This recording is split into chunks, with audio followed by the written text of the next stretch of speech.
বিল্লাহি মিনাশ শাইতানির রাজিম বিসমিল্লাহির রহমানির রহিম। সম্মানিত দর্শক মণ্ডলী, আজকে আপনাদের সামনে এমন চারটি বাক্য বা কলমা আপনাদের সামনে উপস্থাপন করব, যে কলমাগুলি পড়ে আপনি যদি দোয়া করেন, আপনি কোনো কিছু যদি আল্লাহর কাছে চান, তাহলে আল্লাহ তাআলা অবশ্যই আপনাকে তা দান করবেন, তাতে কোনো ধরনের সন্দেহ নাই।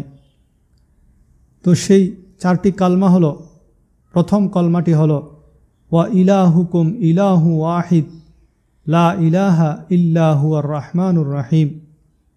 দ্বিতীয় কলমাটি হলো আলিফ লাম মিম আল্লাহু লা ইলাহা ইল্লা হুয়াল হাইয়ুল কাইয়্যুম।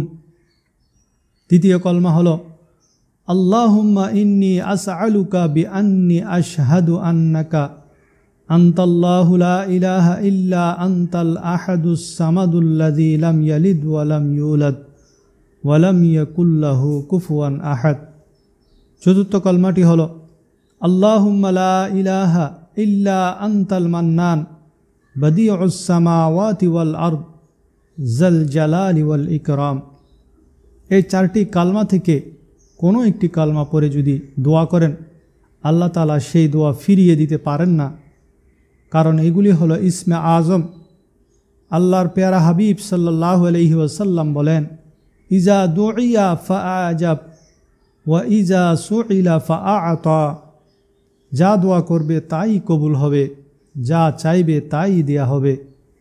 এই চারটি ইসমে আজম থেকে যে কোনো একটি পড়ে দরুদ শরীফ পড়বেন, তারপর পূর্ণ আস্থার সাথে দোয়া করবেন। কি ধরনের আস্থা? উদউল্লাহা ওয়া আনতুম মুকিনুনা বিল ইজাবা। এমন আস্থা যে এটা হবেই হবে। আমার জন্য অসম্ভব হতে পারে, দুনিয়ার সকলের জন্য অসম্ভব হতে পারে। দুনিয়ার সকল ডাক্তার আপনার আশার আলোকে ভেঙে দিয়েছে, আপনার উম্মিদকে ধ্বংস করে দিয়েছে যে এটা হতে পারে না, এটা হবে না।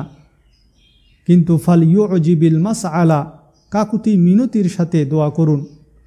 আল্লাহর কাছে কোনো কিছুই অসম্ভব নাই, এই বিশ্বাসের সাথে আপনি মহান রবের কাছে দোয়া করুন। এই কলমা থেকে যে কোনো একটি কলমা পড়ে দরুদ শরীফের পর আপনার মনের সে আকাঙ্ক্ষা আল্লাহর কাছে পেশ করুন, মহান রব অবশ্যই শুনবেন। সম্মানিত দর্শক শ্রোতা মণ্ডলী, আসসালামু আলাইকুম ওয়া রাহমাতুল্লাহি ওয়া বারাকাতুহু। আজকে এমন একটি কোরআনী ওজিফার কথা বলবো, অত্যন্ত শক্তিশালী এবং কার্যকর ওজিফা।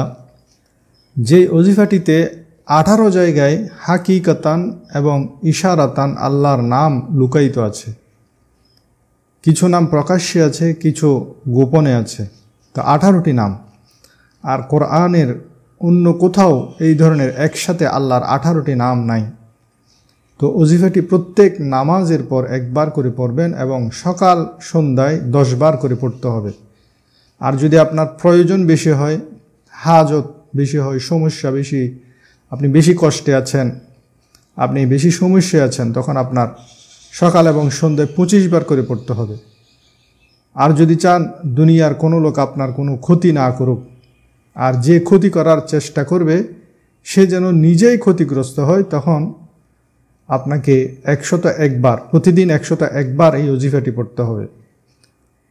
তো যে আপনার ক্ষতি করছে তার ব্যাপারে যদি আপনি 100% নিশ্চিত হয়, তাহলে আপনি ক্ষতি থেকে বাঁচবেন, সেই ক্ষতিগ্রস্ত হবে। আর যদি আপনি সন্দেহজনকভাবে করেন, তখন কিন্তু কার্যকর হবে না।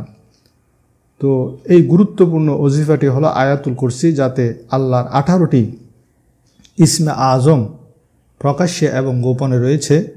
যদি আপনি পাক্কা ইয়াকিন হয় যে আপনার ক্ষতি করছে, তাহলে তার ক্ষতি দ্বারা যদি আপনি ক্ষতিগ্রস্ত না হন সেটা চান, তাহলে 101 বার প্রতিদিন আয়াতুল কুরসি পড়বেন, আর সাথে 1200 বার ইস্তেগফার পড়বেন। আর যদি চান 24 ঘন্টায় দোয়া কবুল হোক, ফলাফল যদি 24 ঘন্টার ভিতর চান, তাহলে ইস্তেগফার 12,000 বার পড়ুন।